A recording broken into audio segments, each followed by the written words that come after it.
Hey, family, friends. To my family, I know y'all expecting a memorial funeral. Guess what? Daddy, he did not. His life insurance policy, because you're like, hey, he worked for the city of Detroit over 20 years, right? He didn't make one for himself. He made one for my sister, okay? So she got some money and he's gonna leave off for his kids some money, of course. Even Mama got some too. The ex missus, but yeah, he always put his kids first. He told me stories about how he put his first. I won't go into detail, but oh, and I am looking homeless. But oh, okay. But anyway, that's not the point. The point is, he's still mythical to me. Still my maverick. And so there will, my mom was like, he should have had a big celebration at Word of Faith. So he used to tithe big money to them and to other ministries too, right? So, so, ooh, that's UPS. Ain't about to go on strike.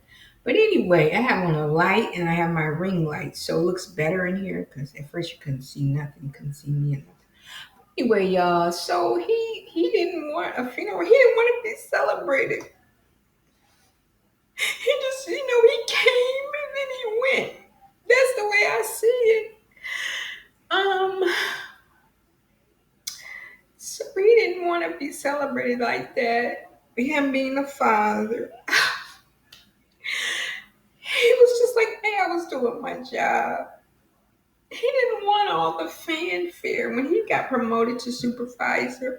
When he was working for the city, he didn't have a he didn't have a party to celebrate that. When he retired, he didn't have a retirement party. And I'm like, wow. So I'm like, if I become supervisor, I can, been high on my horse and everything. Not daddy. So this is the way he was cremated, probably because he died July 21st at 12:25, right? So that's probably he probably was cremated the same day.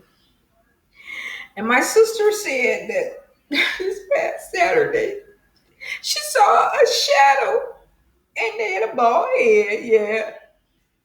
I used to cut my son, I would take him to the barber shop or I would do it myself, right?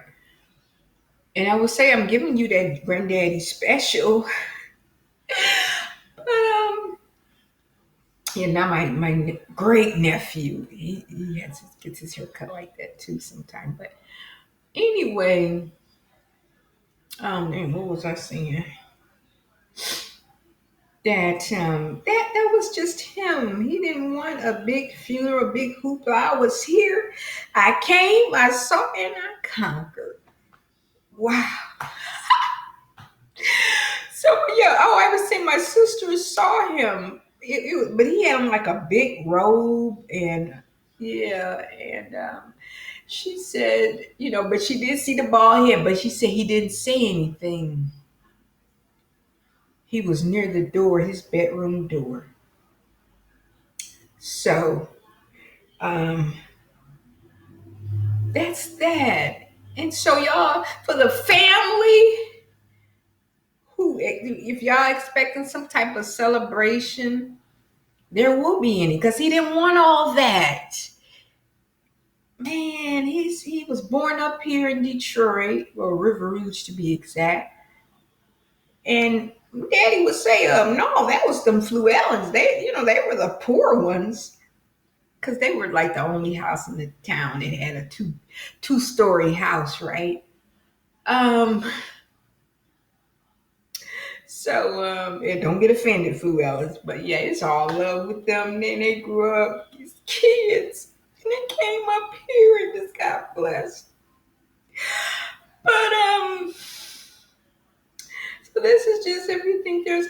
some Uncle Lemia, the stories that Uncle Asa would tell me about you and my granddaddy when y'all worked in the lab. Oh my goodness. Anyway, to Uncle Lemia and the rest of the clan, there will not be.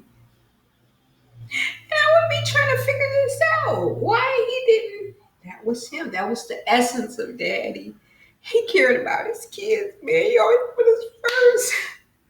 Man, we would go to Palmer Park. He took us to Palmer Park, and the police officer let him get on the horse.